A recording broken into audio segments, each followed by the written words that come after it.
been too long since we got to talk about sport, and it's time because there's been a lot going on. It's just been, I'm doing 2 podcasts a week. Low Blows is back. We're in WrestleMania scene. It's been crazy, but it's time for me and Kento, David Kent of the Irish Examiner, to get back in and start tackling the world of sport as there's so much going on. Kento, since we last spoke, of course, it was our Super Bowl preview show, a weekend that went quite well for me. The Eagles won the Super Bowl. Meath have defeated Dublin, which was, I know, a good weekend for you. Of course, Meath resident. Liverpool sealed the Premier League. Not good news for anyone but Liverpool fans. So thoughts are with their fans after the shocking events this week, which regardless of kind of biases in sport, and I'm one for making jokes about Liverpool and kind of the rivalry and sports banter of it all, but there's no excuse for that. It's acceptable, and I hope everyone impacted is doing as well as they could. Rory McIlroy won the Masters, and Ireland are bang average at rugby again. Kento, what's been your highlight of that period? It doesn't have to be one of them listed. It can be anything. Try not to be too biased. Don't tell me that it's Cork City winning 1-0 away. Like you say that what's as if been your Cork City highlight? have managed to keep it to nil at all this season. 16 games in, no clean sheets. Yeah, So, that's fair. Yeah. like I have a geez, and their 6-month-old or 4-month-old nephew now. He's going to keep a clean sheet before City get it. Right. Anyway, you still managed to make it about Cork, and that you're is the one who brought it up. impressive. Hands up, you're the one who brought it up. But yeah, like the highlight, you mentioned one, what is my runner-up, which was, because the way I looked at this was, sport for me is so brilliant because it can make you forget, when it's at its peak, it can make you forget about literally everything else that's happening, either in the world, in your day. You don't, like, you leave your tissue too long, the dog gets left in, doesn't get fed. You've got, I don't know, a bullet wound in your foot. You forget about it because sport is so good. The Masters was one of the ones that I thought about, and it's just a runner-up because I wasn't thinking about anything else at 2 o'clock on a Monday morning to watch Rory McIlroy finally complete the slam. But my answer is, and I think it might be one that a lot of people think of when they think of this question. I had 2 of the greatest sporting nights of my life as a neutral, watching Inter Milan and Barcelona in both legs of the Champions League semi-final. You could have burnt something outside my house. You could have hit me in the head repeatedly with a frying pan. I would not have been able to take my eyes off those matches.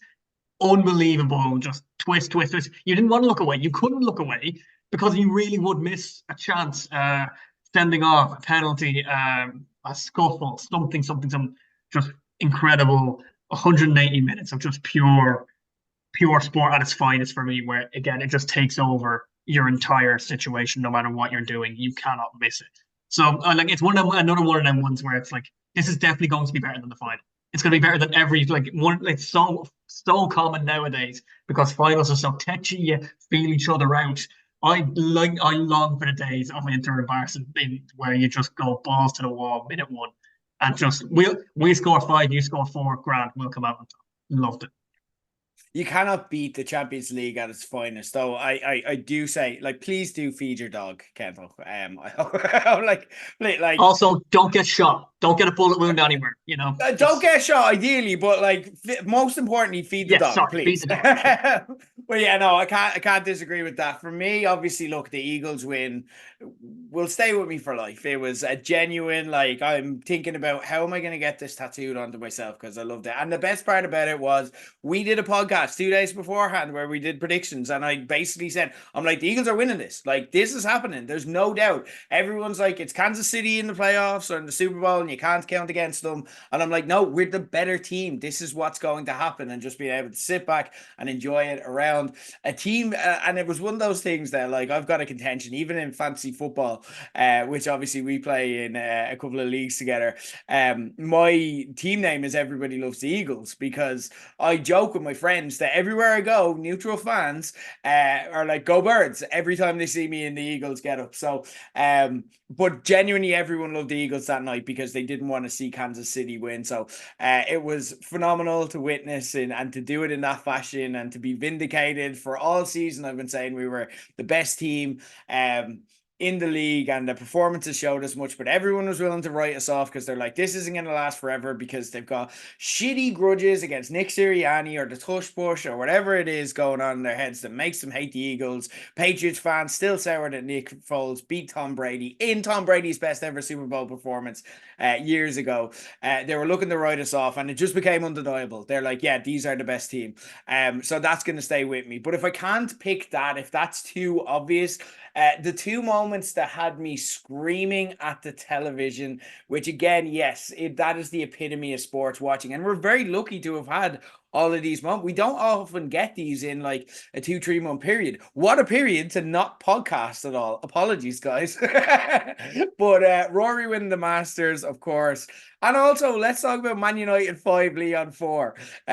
What an incredible farcical game of football, which is tainted only a little bit by United losing the Europa League final to a team who didn't get a shot on target somehow. But we made it not work, which is what United do best. Whether it's against like the 17th team in the Premier League or whether it's against the Asian All-Stars. We find ways to ruin even the few good memories we can conjure. So Rory winning the Masters is the obvious one, but it's obvious for a reason, because it was something that people said he'd never do. It was something that he answered every critic, but it's also someone coming up.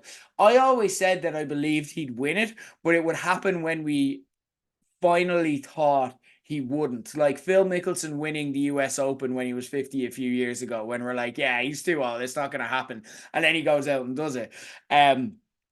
But no, this wasn't the case. This was still Rory is the best player in the world. So obviously he's going to fuck it up. He has every bit of pressure on him, and it's about holding it together. And that is what makes golf great.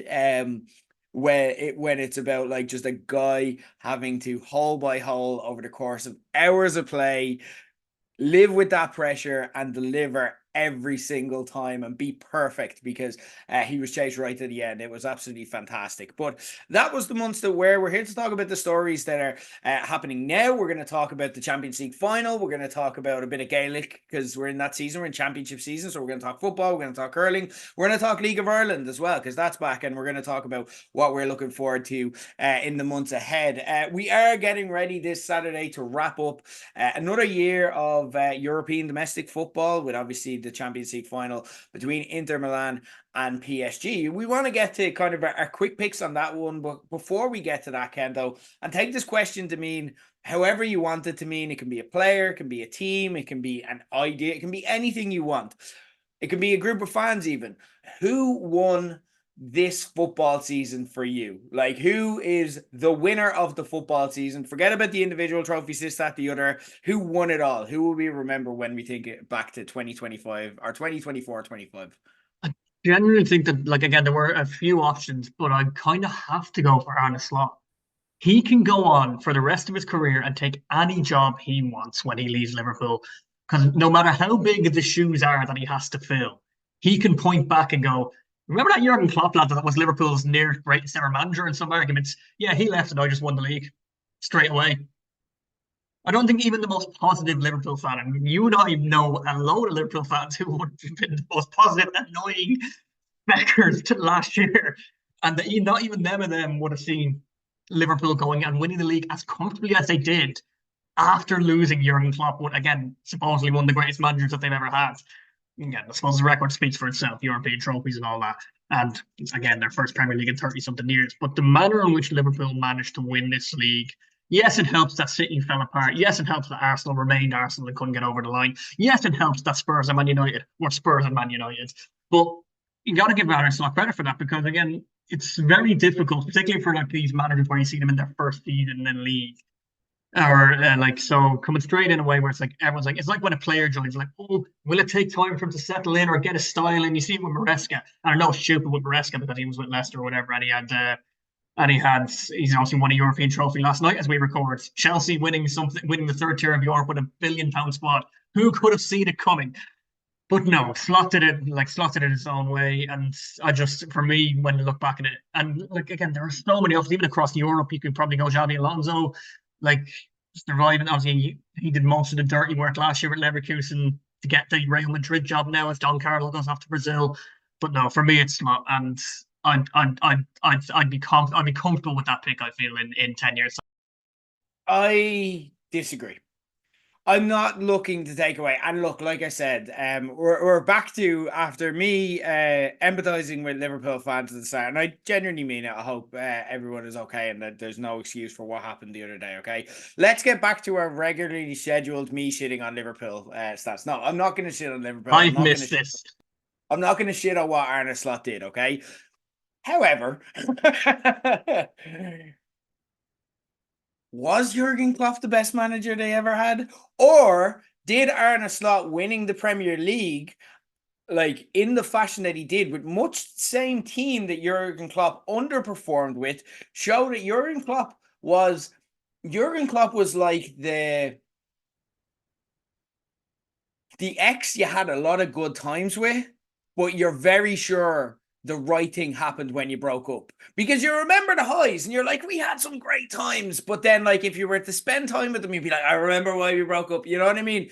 And you have to ask, were they actually a good partner, or did we just have some crack on a few occasions? You know, I'm not diminishing that, like, you know, the COVID year, they won the league and they won the Champions League as well. And look, I'm not trying to take any of that away from Klopp. But for me, what Slot showed is that if you can quiet the noise around Liverpool, and that isn't easy, okay? They are one of the most high-profile clubs in the world. They've one of the most vocal and opinionated fan bases in the world.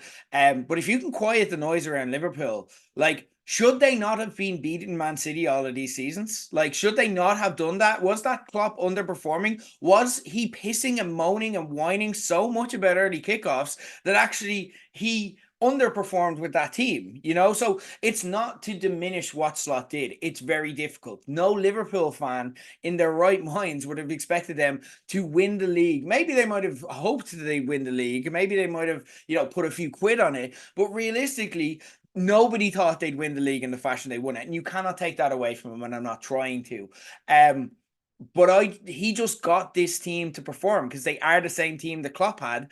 And for me, this just underscores Klopp's failings, if anything, that he didn't get this performance out of his team. So I don't know if I'm necessarily going to co-sign on that. I do think it's impressive, but I don't think he is the winner of this football season, because for me, this is, your opinion is that it's an easy pick for Slot. My opinion is that it's an easy pick for this person who we're going to be saying next week won the football season undoubtedly. Luis Enrique, at the start of this season, made the bold claim that he would sell Kylian Mbappe and make Paris Saint-Germain better. That is arguably the best footballer alive today.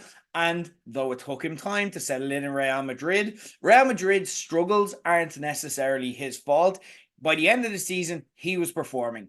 He literally scored like the 2 goals in their final game of the season, and that became the norm. When Madrid scored, usually Mbappe was one of the goal scorers.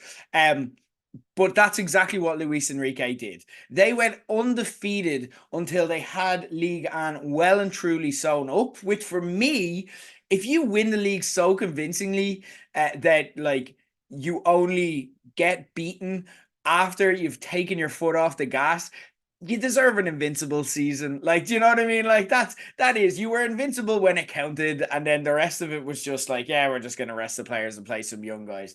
And after a difficult start in the new Champions League format, they have been the undisputed best team in Europe, humbling, whether it's been Liverpool, Arsenal, they've been like nailing it, and they've been playing like not only the football we'd come to know PSG to play was, and the reason that we thought of PSG in that way was because we think of like PSG Barcelona. They could be spectacular at times, but then have catastrophical kind of like they could implode at times, and that's what they did in that famous. I remember we were recording, actually, I think it was Low Blows at the time, the Barcelona game, where they fell apart. And PSG were chaotic. They were fun because they were chaotic. They were talented, but they were unpredictable, and they could never achieve success because of that. But what Enrique did is almost exactly what Slot did, but more impressive, because he continued to succeed on a European level as well as a domestic one. He quietened the noise. He built around, not only did he do it without Mbappe, he did it with a team of essentially makeshift castaways that have been recalibrated and re-engineered to become absolute world beaters, like Ousmane Dembele, who should be in the Ballon d'Or conversation, and the likes of Hakimi as well, who's like a useful add-on to a team. There's no question about that. But would you have said he's a world beater? Under Luis Enrique, that's exactly what he's become. You have the likes of skilled underachievers, like you've got Kvaradona, who again was the best part about it, the Napoli side, but the Napoli side weren't succeeding in recent years with him. And then you've got homegrown young studs like Barcola as well. What Slot has done is massively impressive. What Vincent Company did with Bayern, is just restoring them to where they should be. Conte winning Serie A, like charged by Scott McTominay of all people, that's really impressive. But also, the situation is already, in true Antonio Conte style, completely toxic, and he's going to manage Juve next year by the looks of things. So you got to take that into account as well. If Barcelona had been able to beat Inter and were in this situation and won on Saturday, then the case could be made for Hansi Flick, but they're not. Luis Enrique is. This is his season. He did all of this through great coaching, silencing the noise at one of the noisiest clubs on the planet and replacing it with sheer unbridled competence. When have you ever looked at PSG and said, yeah, they've got a great starting 11, but also they're like quite competent and they're very defensively organized. They're hard to score against and they're really attackingly efficient. They've never been that. They've been essentially the worst version of Real Madrid's the wish version of Real Madrid's Galactico era. Do you know what I mean? All of the stars, but all of the chaos. You know, they never got it together. He's replaced all of that, got rid of the stars, and made them even better without that. So Luis Enrique, and I'm picking them to beat Inter, and I think it's going to be a boring match, but I think it's going to be boring because they win 2-0 and they score early and they never look back. I think that's what's going to happen because that's what Luis Enrique does for me. Thoughts and thoughts on the Champions League final as well. Who have you got this I Saturday? mean, everything you say there is correct. In terms of what Enrique has managed to do with PSG, because PSG, again, famously, and United got a taste of this when they re-signed Ronaldo, where it's like you need to go to these big fellas, you need to go to everything in their whim and what they do. Like at one point they had Messi, Mbappe, and Neymar. It's like that's that's literally like you get create a manager on Football Manager and go, right, you have unlimited money, you can sign whoever you want. I'm just going to get those three and put them up front. And they won the league because it was France and it didn't matter anyway. There is also a giant Qatari elephant in the room when you talk about PSG, as always. And I know Liverpool have the Americans, and I know that again City and everything like that. But and I would argue that maybe he's definitely silenced the noise for now. If they don't win on Saturday, I'd imagine that noise suddenly becomes 10 times louder again. Now, when it comes to the final, and one of our old favorites when talking about stuff like this is what's the better storyline? Because as you said, if everything goes to plan here, this should be PSG relatively easily. Not easy, relatively comfortably. Like you say, they have the squad, they have everything. If you put them up on paper against the starting 11, against Inter starting 11, you're probably getting 8 or 9 of the PSG lads in there. But again, what's the better storyline? Is it PSG finally getting over the line, securing a Champions League title after so many near misses, so many embarrassments? Or is there more fun in the chase? Because as we've talked about before, streaks are only a thing until they're not. The Eagles gets the Patriots in the Super Bowl. It's always like, well, Tom Brady wins the Super Bowl until he doesn't. The Detroit Lions, they go winless until Christmas and they're winless until they're not. Dublin ended their All-Ireland football final hoodoo, where it's like, oh, they went through the majority of the 90s and the early 90s without getting anywhere near it.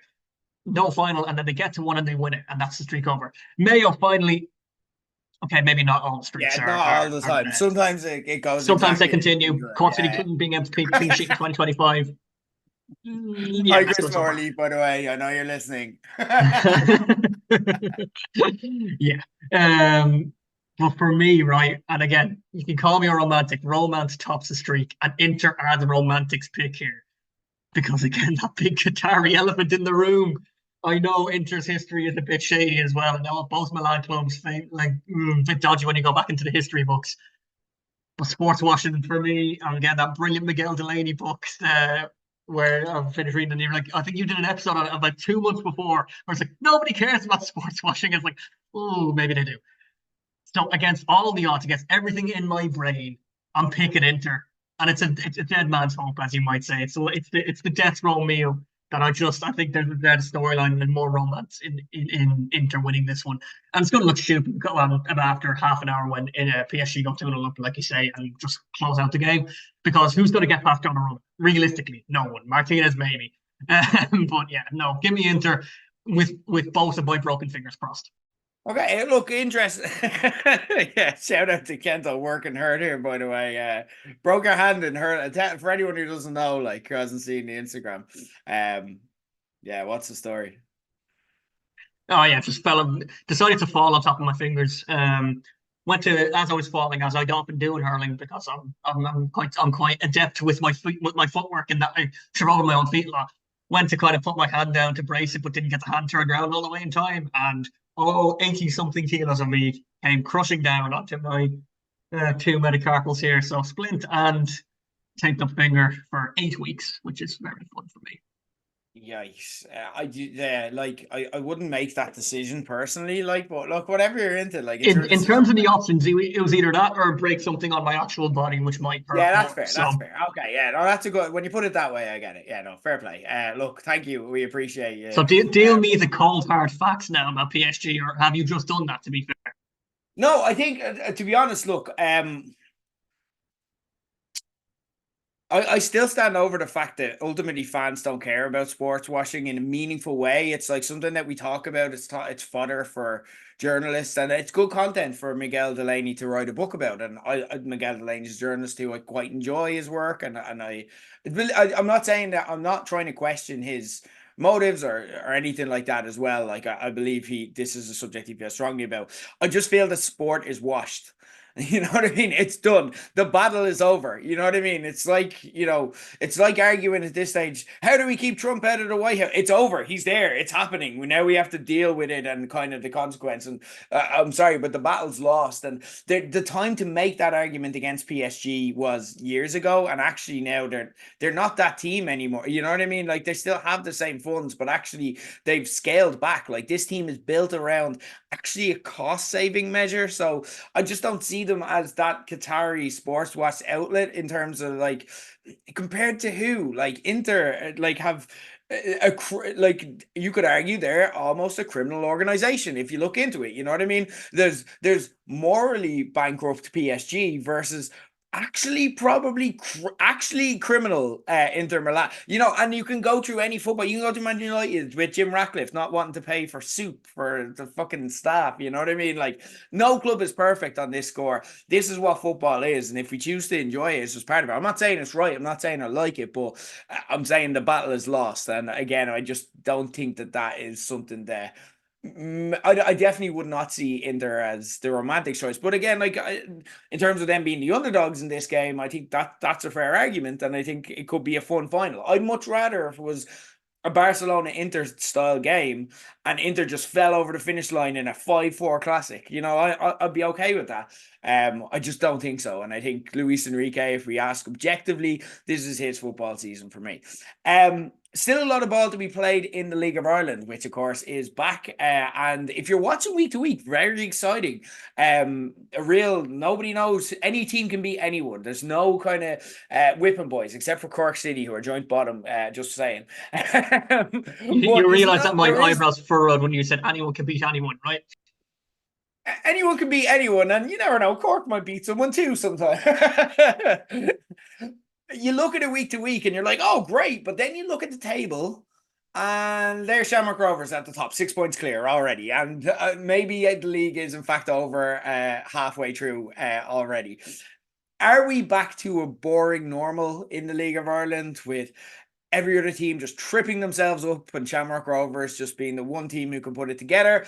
Or is there still room for hope that maybe Drogheda, Derry, can Shells come back and do it all? Like, when you break it down, there's 3 points between second and sixth. So, but again, like, it's catching Rovers as always is the thing. Look, on paper, it would appear that way in the sense that Rovers are really good front runners and have been over the years. The reason that Shells won the title last year is because Rovers never got ahead of them. at any point. That's obviously not the only reason, but it was a major reason. And look, as I say, 6 points clear as we're recording this, guaranteed to go into the mid-season break. For some reason, the LOS was a mid-season break for some ungodly reason. At least 3 points clear, and they're going to get John McGovern, who's been ripping up the Northern Irish League with Dungannon Swifts. However, this is the League of Ireland. It is the greatest league in the world. Anyone who knows anything about it doesn't write the season off until the trophy's in their hands, or it's mathematically impossible for anyone else to catch them. I'll put a case forward for the defence here. Rovers' first 2 games after the break, so they obviously, I can't think off the top of my head, they have this week. But their first 2 games after the break are in Talca Park against a resilient Damien Duff and Shells, who are kind of on the back foot very much so this season. But again, even still not out of it. It's mad. And obviously Derry are finished because it's Derry, they don't win leagues. Sorry, Jimmy, but it's true. So the first game's for Rovers after they come back. Talca Park and then away to Drogheda, who are 6 points behind them. They're the nearest contenders as we talk. And then look, okay, the week after that, they're at home to some shit team from Cork. Probably going to win that one. Probably. Definitely. Almost certainly back every put the house on it. But the week after that, okay, so you get the 2 tough games on the road in Talca and United Park. They get the win against home to us to probably keep their confidence back up. Then they're off to Daly. And that is not a normal game ever. Bows could be where we are. They could be so far behind in every aspect, and they could still get it done against Rovers, as they have done twice this year. Once in the Aviva, once in Tala, where they were 2-0 down and looked hopeless. And then at half-time, something happened, and then they remembered, it's Bows against Rovers, and they went and won 3-2 in the last minute. So, and you still have Europe to come too, and don't underestimate how bad Europe can affect a team's momentum and a team's squad. So again, I think it's the second week of July, if memory serves right. Shells are getting ready for a European draw, which is the best time to be a League of Ireland fan, because you have to quickly jump between 8 different windows on Ryanair to get the Airbnb, to get the tickets, to get the flight, and then suddenly they reverse the dates, and you're like, well, guess we're all off to Chisinau for a lads' holiday while we watch the game from Talca Park. Plenty of twists and turns left. Don't write it off until it's mathematically impossible. Yeah, look. Halfway through, the assessment is Pats have just been a giant letdown. I think we were looking Big forward. Time. Objectively, both of us were looking forward to seeing what Pats had to bring to the table, because it's not a club that we necessarily have a massive amount of malice towards. Like, there's not no malice, but just we have more malice towards other clubs. Shells having our difficult post-championship season. I kind of predicted that with the last time we were discussing, so it's not really a surprise. Damien Duff spending more time on the hill than kind of with the tactics board. And don't get me started. Drogheda, the likes of Drogheda, Bows, and Galway, right? This is a weird comparison. They remind me of Sinn Féin in the 2020 election. Okay, now I leave you to draw the Drogheda Sinn Féin conclusion. That's not what I mean, okay? What I mean is that time where everyone wanted to, like, Shamrock Rovers are Fianna Fáil and Fine Gael at this stage, where it's like, get them out. We want anyone but them in. We don't want them to win. And then you just have the likes of Drogheda, Bows and Galway being awkward enough and taking points off everyone else, like Sinn Féin did, that actually it gave us the one outcome that we didn't want, and that is Fianna Fáil, Fine Gael or Shamrock Rovers winning the league, which is kind of where we are now. I agree with you, though. I'm not discounting this yet. This is more a talking point than an assertion on my part. Again, the big factor for me is I'm not sure if it's genius, but it definitely is entertaining decision to schedule the league as they do, which means that, like you said, Europe drops an absolute bomb on the league. Transfer season in the UK means that, like Shells, you can just have your squad picked apart. Your squad who has achieved so much in the season, picked apart at will by English clubs in the meantime. And who knows what we're getting for the end of the season. So 6 points is not a lot. Shells nearly blew, what was it, 11 points last year we were ahead? 13 ahead 13. Of Rovers. But yeah, I think the big gap at the top was 9, I think, in the end. But yeah. We nearly blew that lead by last season. So look, it can happen. And this is the year again. So I think it's a very exciting season. I'm very into it. But again, it is just a bit depressing to see Shamrock Rovers pulling away at this stage. Like, and I don't even mind if they win. I've no problem with Oh, I Well, I do. don't like it, but I'm okay with them winning if they're the best team. I just want there to be a title race because last year was so exciting. But look, we'll Like see. the And only still, the only race at the moment is literally who's going to finish ninth. City or Sligo. yeah, yeah. It's not even eighth where it's safety. It's who's going to not be in the playoff. Who's in That's the the playoff and excitement who's at the moment. actually relegated? Yeah, yeah, yeah. Interesting. Well, look, Kento, I fancy our chances there, if nothing else. So, there you go. Um, Gaelic football, of course, with the football season coming to an end, we are in championship season and our head turns towards Croke Park as the All Ireland series are well and truly underway. We're after one group stage round in the round robin stage. And we are playing with obviously a new set of rules within the Gaelic world. Leading to a lot of upsets, but are the rules themselves responsible for a more exciting championship? How are you assessing it now? Because there's a lot of hype around Gaelic football in the way there hasn't been in a long time. The reason for that hype is these new rules because teams can no longer like the football review committee have done an unbelievable job in making sure that all these actually came in at the same time as well, so that they could then adjust as needs be. It would have been absolutely terrible if they did two at the start, two halfway through, and then two like at the start of next season or whatever. They might still have different changes for next year, but the three up and three back rule, you no longer have 30 lads inside the 45, which was an awful, awful watch. The 2 point arc is another one. The very, very basic skill in Gaelic football, similar to hurling, how it's puck and catch. The the thing in Gaelic is the kick and the high catch. And those two things have been completely revitalized. Teams aren't able to hand pass their way up the pitch now deliberately. Like there's like you see Donegal in particular, McGuinness is a really good like kind of pass and run move where it's like, okay, yeah, hand pass, but it's quick. It's not kind of oh let's choke the ball for a few minutes and then find the gap where it was going back and forth and back and forth. There are still elements in that, don't get me wrong, but the 2 point thing now where it's like, oh, we can actually get it out to the 40 and you get this unbelievable high kick. Like me and you growing up would have seen these unbelievable, like again, looking back on old matches, it's always grim because it's like, wow, it's so slow, but you always had lads kicking from 50 meters and easily kicking. And it's like, that was an unbelievable, that's what got you excited, where it's like, oh my God, this has gone out of the game until this year. There are still a couple of badly needed tweaks, though. Two very high profile games in recent weeks ended with one team who had the lead holding onto the ball for more than 6 minutes, killing any drama, just again going back and forth, going backwards, going like where because they knew the lads couldn't drop the other three back to kind of put the pressure on. Like, the other thing I'd like, it was Louth in the Leicester final against Meath, and it was Tyrone against Donegal at the weekend just gone, where it's like, yeah, okay, there's 1 point in it with 6 minutes to go. This could like it's so tight. It's like, oh, here we are 5 minutes later and nothing's happened. So that kind of like again, great for fans of those counties. As neutrals, less so. The other thing I'd still bring back, and I'm kind of sad they took it away, is 4 points for a goal because it would encourage teams to kind of break through a bit more. We saw Louth do it in the Leicester final 3 times in the first half against Meath, including a brilliant one from Craig Lennon where he got the ball on kind of 50 meters out, said, you know what, I'm going to go for it, beat his man, beat another man, found the space into the top corner. Brilliant, unbelievable piece of skill.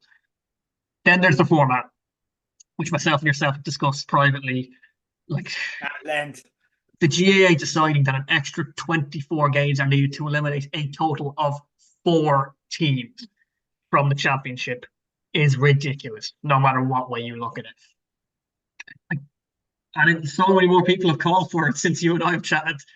The Champions League format, the old Champions League format, is the way to go. You have 32 teams, 8 groups of 4, top 2 go through. So what if a team doesn't get an extra game? And then, like, the GAA brought it in to prevent the dead rubbers. But it's like, well, now all you have to do is win once in the group to guarantee going through. That's not really a reward for anyone. So, like, say, for example, Cavan beat Mayo in an unbelievable upset in round one. It's like they could get hammered down the next 2 games and they're still going through.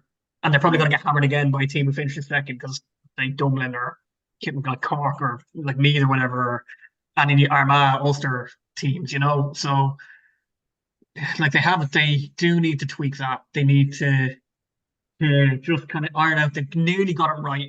But again, everything is going to look good compared to what the last few years have been.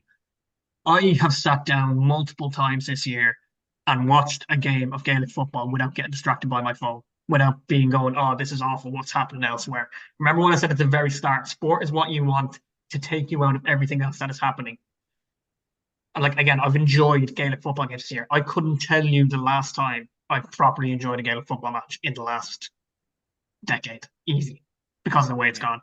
The rules have unbelievably changed how the game is. I'd be full support of keeping nearly all. Yeah, it speaks for itself. Look at the facts. Dublin aren't the Leinster champions. Everyone from Ulster, except for the Ulster champions, are undefeated right now. Kerry are the only provincial champions who are actually performing and who've won their first group stage game. Like the on the pitch benefit of the rules. I disagree with the 4 points for a goal. I just thought that felt way too different and made it a bit inaccessible. It's like, oh, they changed football. You know what I mean? I again think of the more casual fans like myself who tune in for the championship series. Again, we're like it just changes even how we do the maths in our head when we look at the score. I just felt that was a step too far, and we're not wanting for goals. Like Loud scored 4 goals the weekend and lost. You know what I mean? Like, and then you have like Armagh and Derry, another 4 goals between the two of them in that game as well. Like, so we're not wanting for goals, and they're working on the pitch. Yeah, the last piece of the puzzle is the format, and of course we do have another new format that somehow doesn't address and overcomplicates things coming in next season.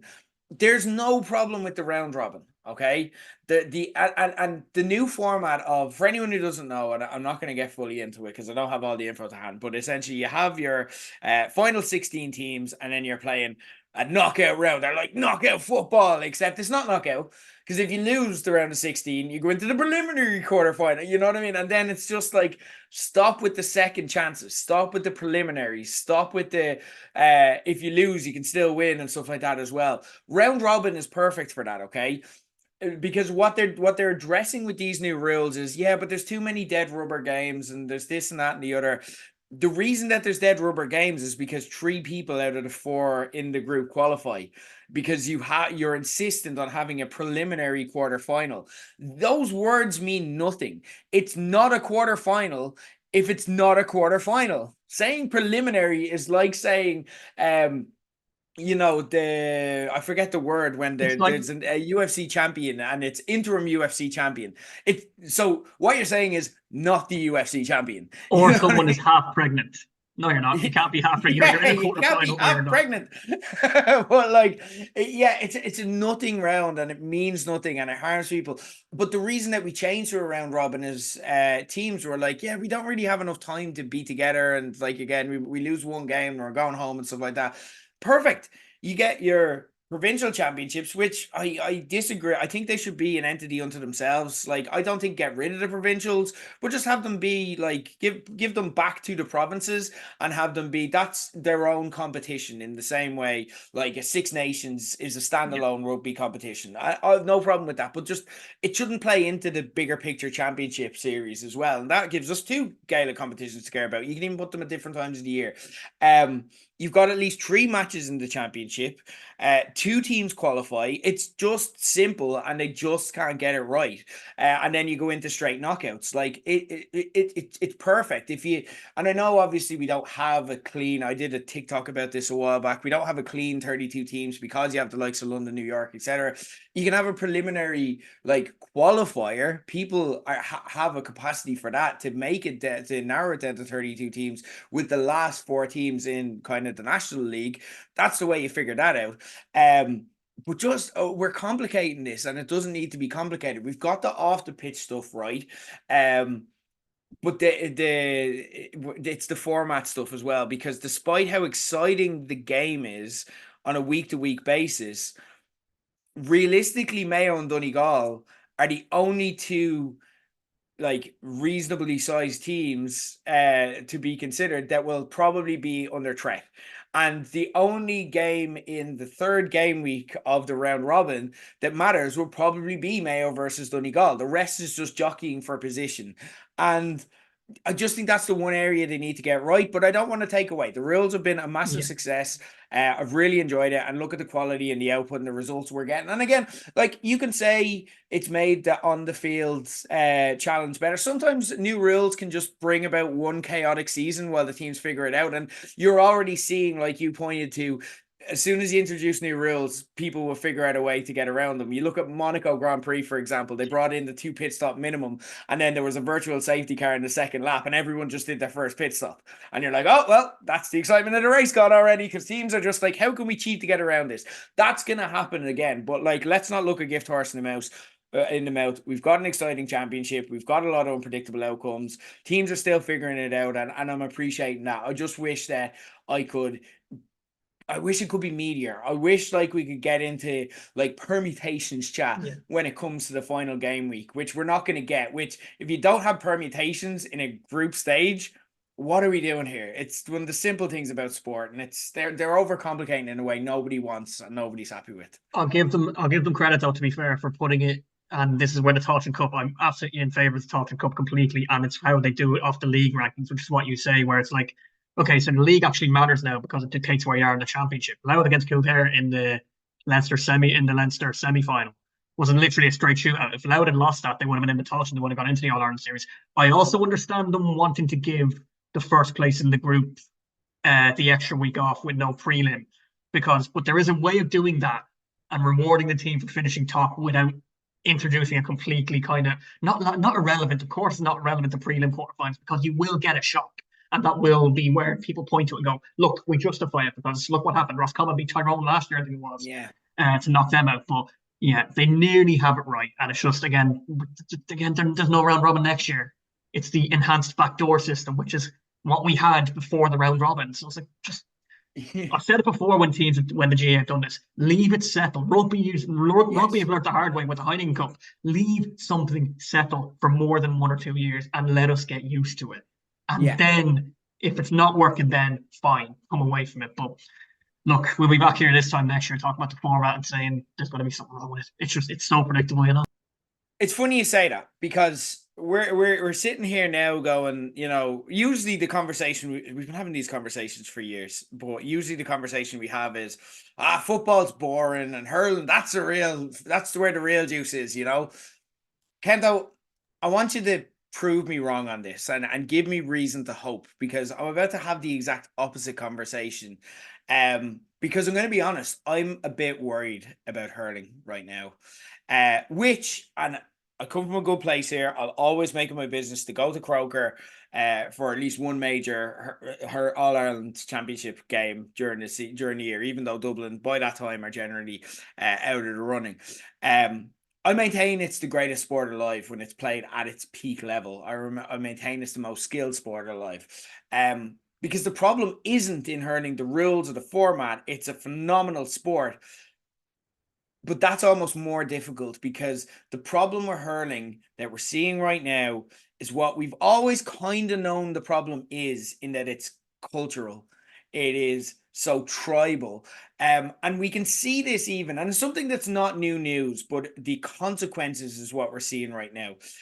Even in the fiber of the sport, and the fact that coming out of the last round of the Leinster Championship, the two big talking points were Galway are in the Leinster final and Antrim got relegated. Two counties not in Leinster.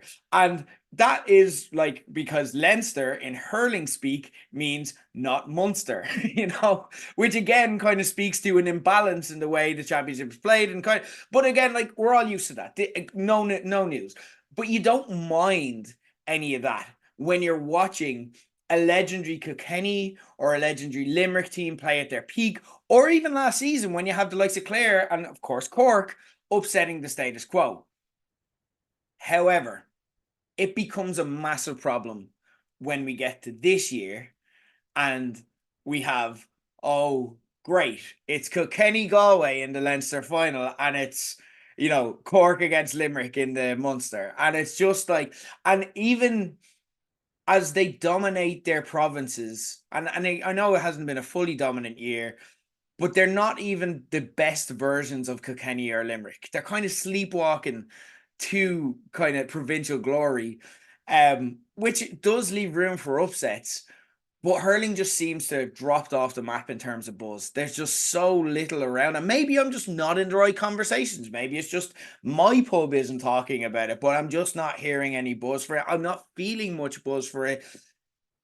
Give me reasons to be optimistic because I love hurling and I want to be positive. What am I missing something here? But it just doesn't feel right in the way that I've always found reasons to be excited by hurling in a way I'm just not this year. It is, and the GAA have acknowledged this themselves by introducing the head of hurling to promote the game in the so-called weaker counties now.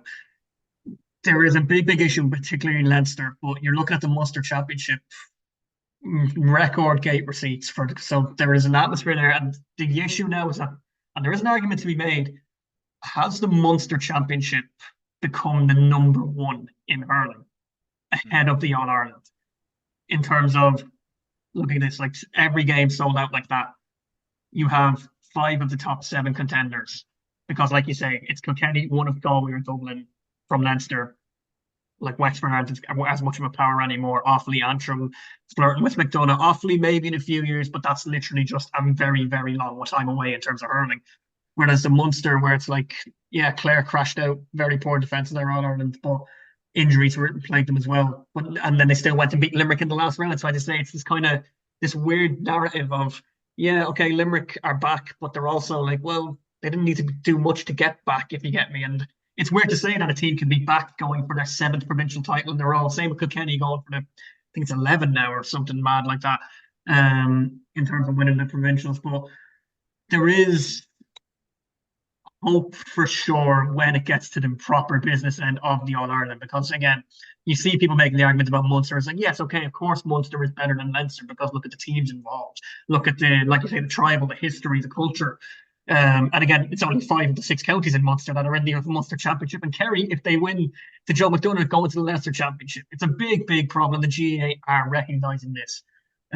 It might be a little late, but they've made a move at least to, I think it was 42 new hurling teams in football clubs based around Ulster, Leinster, and Connacht in the last year alone, and that's only in the first year of the head of hurling, Willie Maher. So again, baby steps, but they are at least acknowledging that there is a little bit of a problem there. But as you say, it is still the greatest field sport in the world for my money. It is the fastest field sport in the world. But again, a really high quality game of hurling. Top that of them. We haven't had a lot of them this year. Limerick and Cork was a complete washout. Cork and Tipperary after the red card of Darren McCarthy was a bit of a washout. Even Kilkenny and Galway fell flat. Galway and Dublin at the weekend, the big win in Parnell Park. So many factors where it's like, oh, could have been great, but just wasn't.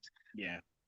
So I think now once the kind of provincial finals are out of the way and you have these, it's like the inverse of the GAA, of the Gaelic Football Championship, where it took 24 games to eliminate 4 teams, whereas now you're looking at it going, well, there's only, 8 teams left in the Hurling Championship. There's no Clare, no Wexford, no Waterford. These kind of traditional, again, big hitters where it's like, oh, if they're still in it, it could be, you're saying, oh, it's only Mayo and Donegal kind of in trouble in the football. It's like you're looking at some 2, Clare and Waterford on their day, Wexford even, legitimate contenders for, if not an All-Ireland, at least getting into the deep end of it. So what do? They're never going to combine the championships or provincial championships because Munster Council will not let that happen because they would not give up their gate receipts. It is simple as that. They've made more money than they ever have before. They're charging €50 for a terrace ticket to the Munster final next weekend. If you wanted to follow your county in Munster or in Leinster, for this matter, around their 4 round robin games, you spend 40 quid a pop on them. And that's only if you're going on your own. So let's say 4 by 40, 160, add the 50 on if you get to a final as a Limerick and Cork fan, 210 quid for across the space of 6 weeks. That's another problem that the GAA are going to have to address fairly quickly because a lot of people will look at that and go, that's unreasonable. And my team are like, I can watch it on the telly until it gets to Croke Park when it actually properly matters. I'm not doing a good job of selling it here, but it is something. And don't get me wrong, I'm Mr. Hurling here. Yeah. Sometimes the possibility exists that I've made a good point. So I just hope that you'd prove me wrong on that one. But like maybe, yeah. But look, that's the problem, I guess, with hurling. Because again, with football, we kind of knew the problem was just get this right once, make the right fixes to the rules on the pitch. The skill is there, the competitiveness is there.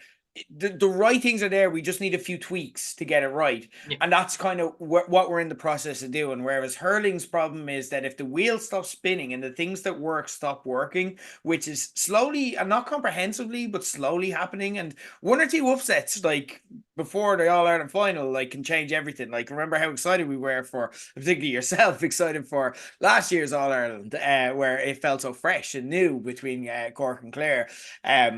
But it just feels like, again, the things to address that are probably 10 to 15 years away, and you're just hoping for a dynasty or a rivalry or something fresh and new to kind of come in and hold our interest until then, until we can kind of get it to that place that we want it to go, where it's not just this kind of tribal sport that takes place at high quality in only certain parts of the country.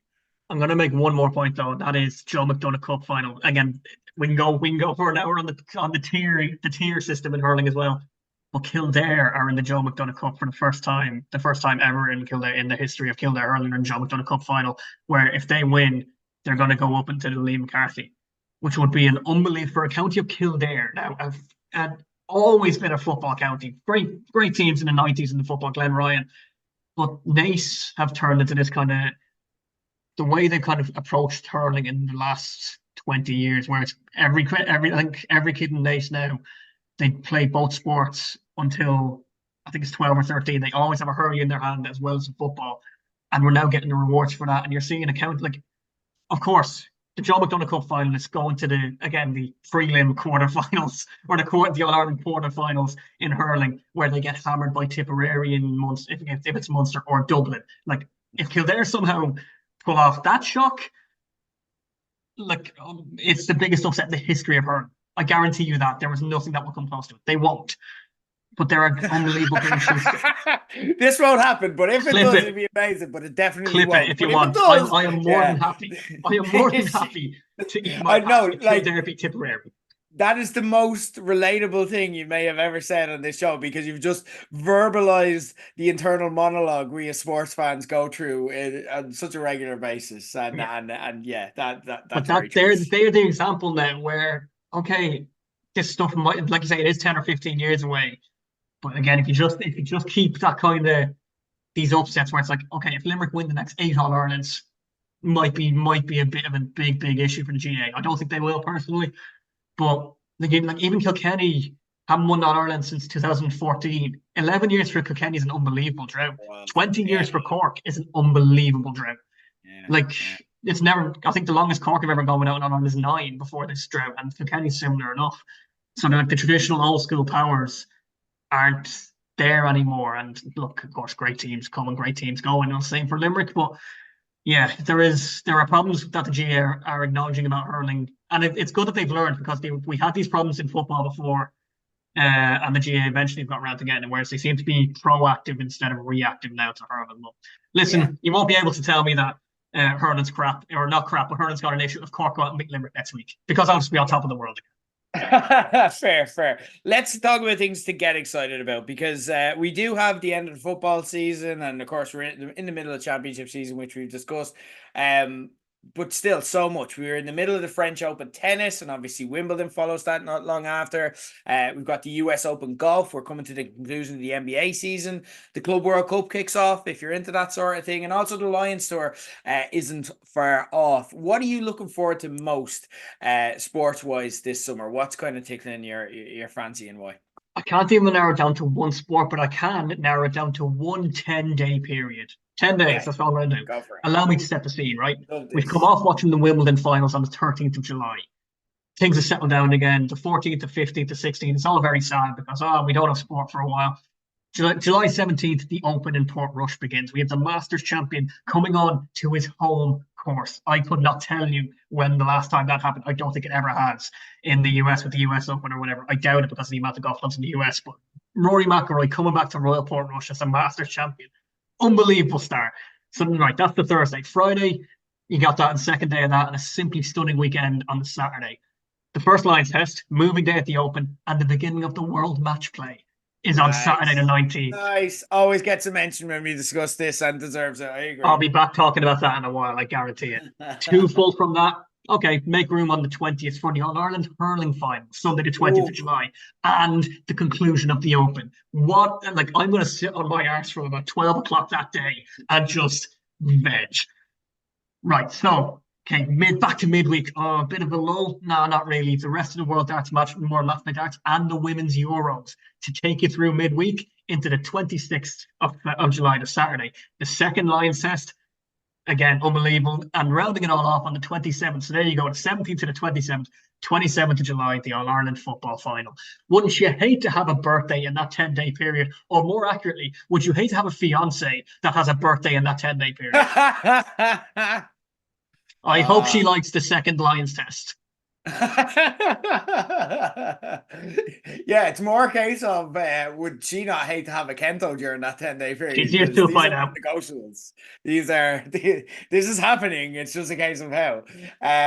Good stuff. Yeah, I love that. I'm all about like I'm a packed sports calendar. That's why we have this show.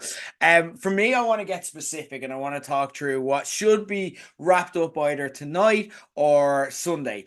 I want to talk some NBA. Right. And I want to set the scene on what is set to be maybe like we only get these once every few years, but when we get them, they're absolutely box office. A proper, unpredictable NBA Finals. It looks like it's going to be the Oklahoma City Thunder. They'll definitely be there. They wrapped up their place last night, defeated the Minnesota Timberwolves to win the Western Conference Finals 4-1.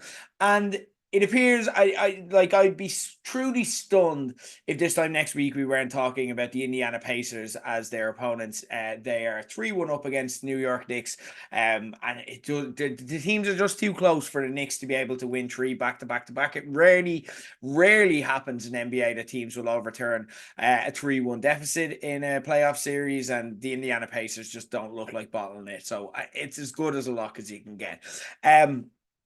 To set the scene on this, the Oklahoma City Thunder are rebuilt from the legendary initial kind of great Thunder team that featured the likes of Kevin Durant, Russell Westbrook, and James Harden, who is an MVP in the NBA, and one of the kind of benchmark league players that a lot of even casual fans would be aware of. But he was the sixth man on that. He was the super sub for that team. That's how good that team was. Lost. They were a very young team. They lost in the finals to Miami Heat, and the team broke up, and the stars went their different way. And Oklahoma City was decimated as a result, because they built their future around this and it didn't happen. They have rebuilt themselves as an exciting young team in the image of MVP Shai Gilgeous-Alexander, aka SGA, who's answered every critic who has said like the entire MVP conversation. I got sick of hearing, yeah, but Nikola Jokic of the Denver Nuggets, he's the real MVP in the league. He's actually better and more important to his team than SGA. SGA has blown that out of the water. They are the first team in history to win 4 NBA playoff series games by 30 points or over. They are not only winning, they are blowing the barn doors off teams, including demolishing a solid Timberwolves teams who were in. The Timberwolves were in their second straight conference finals, and there was comparisons last year to their star performer Anthony Edwards. People were saying, could this be the next Jordan? Not just because of the fact that he was playing well. That comparison gets leveled quite a lot, as I'm sure you can imagine, but because of how he was playing like Jordan, not only in terms of his style, but in terms of his determination to win, to hit important shots when it matters. They just made them look ordinary to advance, which of course happened last night. Up against them, 99% certainty, are the plucky Indiana Pacers under their kind of breakout superstar. He's not a breakout. Like anyone who watches basketball knows Tyrese Halliburton. Anyone who watches WWE right now, he was on Raw a couple of weeks ago. He's going to be in the new WWE 2K game. So yeah, but he's become an actual league superstar in these playoffs. He starred in demolishing both the Bucks, who have become the Pacers whipping boys in years, but the Pacers are they're like Arsenal You know, you never turn around and say they're going to win the whole thing because it just doesn't seem to be in their DNA, but they're always going to be good. They're going to be, no team wants to play them. They're going to be there or thereabouts, except for the Bucks. They own the Bucks completely and truly. Everyone thought they were going to lose to the Cleveland Cavaliers in the conference semifinals. Cleveland Cavaliers came in as the 1 seed. They looked absolutely unstoppable in the regular season. They won 64 regular season games. The first Cleveland Cavs team in recent memory to look this good that didn't have LeBron James at the center of it. It was a truly kind of built from the ground up team, with Donovan Mitchell kind of being the superstar there that took them to those 64 wins. The Pacers destroyed them. They beat them 4-1. They made them look ordinary. It was insane. So they won both series 4-1. Then they're taking on the Knicks in the conference finals. Where like they last night the last game on Tuesday, where the Pacers went 3-1 up, Tyrese Halliburton became the first player to score, first player in NBA playoff history to score a triple-double with 30 points and no turnovers in the game. He absolutely dominated the Knicks single-handedly, and that's not even his most iconic performance in this series. You may have seen this clip online. If you look at it, it is absolutely iconic. Game 1 of this series, the Knicks go ahead, and where these two teams have been characterized in their kind of run to the conference finals is completing epic comebacks. Like, they'd go 20 points down, both of them, they'd go 20 points down, and they'd end up winning in the end, and it just looked inevitable. Like, every time they went 20 points down, you're like, oh shit, that's like going 2-0 up in football, where it's like, it's probably over. And they come back and win every single time, no matter who they faced. And the Knicks beat the Celtics to get here. The Celtics are the reigning champions, and many expected them to defend their championship this season. But they kept coming back. The Knicks were 20 points up. So, of course, what happened? The Pacers came back. They came back with one of the most iconic buzzer beaters of all time. Tyrese Halliburton charged up the court, did a step back. He hit the he hit the back of the rim. The ball bounced up and went into the rim. Now, here's what I want you to keep in mind. They were 2 points behind at this stage. When Tyrese Halliburton charged up the court, he ran into the 2-point past the 3-point line, but then stepped back to what he thought was beyond the arc for a 3-pointer. He turns around and starts giving the choke sign to Knicks fans, and then, and only then, in a video review, because VAR works in other sports, it's only in football where people moan about it. In the video review, they determined actually it was a 2-pointer. We were going to overtime. The Pacers won in overtime. It was epic, and that's the kind of memories you're getting through this. In front of Reggie Miller as well. In front of Reggie Miller, the Pacers icon, and it was like a passing of the torch moment there as well. It is fantastic. These are two history-making teams, but also a totally fresh lineup for finals in a year where it looked at times like the Lakers were just going to end up fucking getting in by default after they got that bogey trade that we talked about the last time on the last sports show, where Luka Doncic, the Mavericks star player who took them to the conference finals last year, took them to the finals last year, sorry. They decided to trade him for some bizarre reason, and of course the Lakers picked him up because the Lakers always get these lucky trades. And it looked like the Celtics, like I said, were going to sleepwalk to another conference finals or finals. And then we've just got this incredibly fresh lineup of two really well-deserving teams. You'd say OKC, as the team that won the Western Conference in the regular season and have looked unbeatable at times in the playoffs, are the favorites. But then you think about it long enough, and you just can't see anyone beating the Pacers. This reminds me of recent great NBA final series, like the Mavericks playing the LeBron James Miami Heat in LeBron James's first year with the Heat, against Dirk Nowitzki's plucky Mavericks, who were just a team full of journeymen, but they were really good and they worked really hard. Where it's or kind of the dream team of Golden State a few years ago, going for a dynasty, where it was the Golden State Warriors in the middle of their winning run, where they seem to beat LeBron James's ass in the final every year. And and they'd added Kevin Durant to that. So it was the super team who added another league-changing superstar. They went up against the Toronto Raptors, who again were just the plucky hard workers. And they were just a team that got there by being good enough. And no one was expecting it, no one was predicting it, but they just won people over throughout the playoffs. And here's the thing to remember. In both of those series, the plucky underdog won because they were the better team. They beat the team everyone expected. And I'm not saying the Pacers are going to win. I'm just saying that's what happens quite a lot in this. And there is iconic moments happening left, right, and center. The playoffs are absolutely brilliant. It looks like it's going to be a brilliant finals. It starts next Thursday. It'll probably go 6 or 7 games. Your sleep pattern be damned. Enjoy this. Watch it live. It's on TNT Sports. It's going to be excellent. That's what I'm looking forward to. Whew, Kento, we've talked about sport. We have. Anything to plug, or if you don't have anything to plug, do you I'm just going to want to shout out piggyback on something you're top. enjoying? I'm going to piggyback on top of this because while I have yet to actually sit down and watch a full NBA game in the last couple of years, I am all over this season via highlights and via Inside the NBA and via 2 excellent sports books. First one, Jeff Benedict's LeBron. Unbelievable book about the man himself, King James, his history, how he grew up, how he made his brand, how he became one of the best talents to have ever picked up a basketball. And as you mentioned, the OKC Thunder Boomtown by Sam Anderson. I'm working my way through that at the moment. The history of OKC around the entire Oklahoma City as well brings in how they had a basketball team was such a key part of what the kind of a city's regeneration, how they bought into it. I think it's Sam Anderson. Absolutely excellent book. But yeah, I'm on top of this. I might actually watch a game next season. But again, like it's a word for Inside the NBA here, because that's obviously going away from TNT, where it's been its home for 3 decades, I think now at this stage. Early Shaq, Charles, all them lads.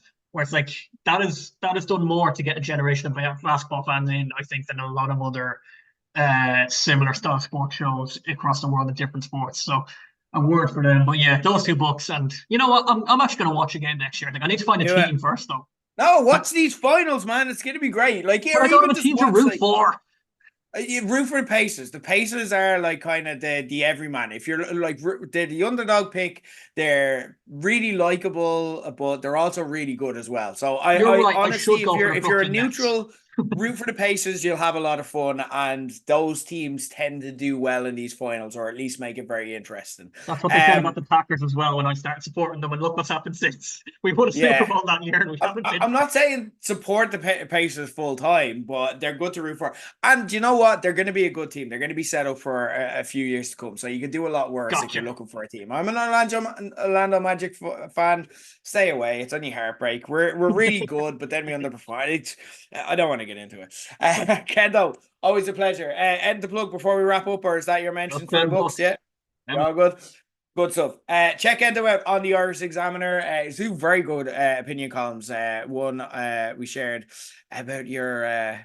Talk to us about the famous one. Give us just a brief kind of synopsis of the recent column you wrote that got a lot of attention.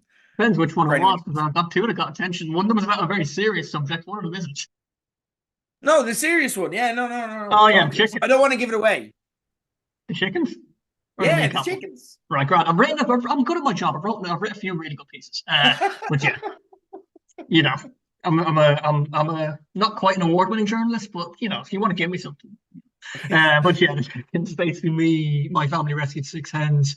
July 2023 now. And in my piece, I wrote about how they changed our lives for the better, but also helped us deal with grief in a very unique way with nature. So if that doesn't get you reading, then I don't know, pick off, you know. Beautiful, really honest piece as well. Very, also very just reminded me, for anyone who never listened, we used to do a show when we did a weekly sports show. We used to do a piece called Kent on Kent, where every week I would quiz Kento about like the stuff that he'd written himself that week. And generally, I'd win that quiz, because he'd forget what he wrote, and you got to see why we did that quiz right there. I write too much good stuff. I is good journalist. Read my Yeah, things. no, that's the way to put it. Fair enough. I respect that. Kento, always a pleasure to talk sports with you. We definitely won't leave it as long because, like you said, we've got a lot to be excited about this summer. I'm right, we will. In the meantime, for David Kent, you will link to his socials in all the posts around this. So make sure you follow him and read the Irish Examiner either online. You can subscribe or buy a physical paper as well. It supports. In the meantime, I've been Ger Leggett. Next time on page 180, I'm taking a bit of a break from the longer form podcast because I've pretty much since WrestleMania, I've been doing like 2 a week, pretty solid most weeks. And I need a little bit of a break and a step back while we kind of recalibrate, but we'll be back to normal shortly. In the meantime, we will still have stuff up on the feed. I am doing we've gotten rid of the monthly movie show as well, because something needed to get the chop in the time crunch that has become my life. And instead of that, we're going to be doing quick movie reviews called Should You Watch. So keep an eye out for that. They're 1, 2, 3 minute max movie reviews of anything I've seen, and I released them fairly quickly after I've seen them. Watch Mountainhead. That was the latest one I did. It's available this weekend. So keep an eye on that. It's on Spotify, YouTube. It's on the feeds if you subscribe, or it's also on TikTok or all of our socials as well. The links to all of the above are in the show note. Until then, this has been page 180. He's been David Kent. I've been Ger Leggett. And guys, after just 2 sports shows in 5 months, I'd also like to join Ruben Amorim and apologise to the fans for this disastrous performance.